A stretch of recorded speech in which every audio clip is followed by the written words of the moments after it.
Fugro this week is going to start doing geophysical surveys of our lease area out offshore.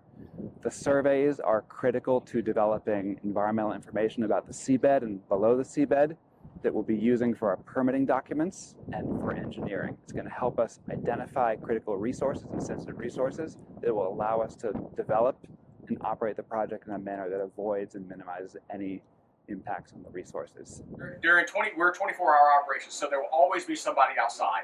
At night, they will also throw somebody in here to operate these because you can't low light visibility, but the person up top will have a handheld infrared camera and night vision goggles as well to look around. Geo processors, when they were on board, would sit here at all times, so they interpret the data on the backside.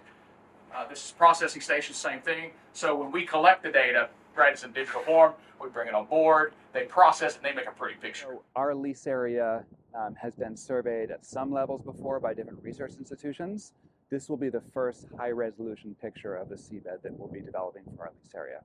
So we'll be doing a full coverage survey, so we'll have a great picture of our 80,000-acre lease area. The surveys will be conducted using an autonomous underwater survey vehicle that will operate very low above the seabed, so it will have a very small frame of impact.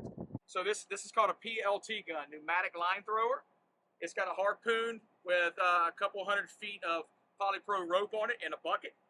When the AUV comes to the surface, this is how we recover it. So we have a nose cone I'll describe later that separates from the nose of the AUV with a recovery rope. We shoot this harpoon over it at a distance, and then we grapple it and bring it in back to the vessel.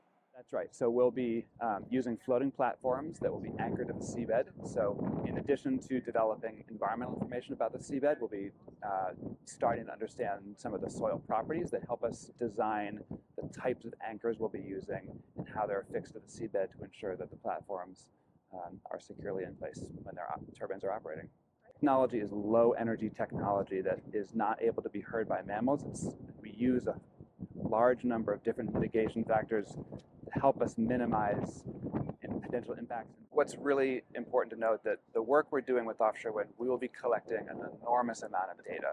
So we will be helping to increase the understanding of the marine environment, the marine life, and the seabed. So overall, it'll be a great contribution.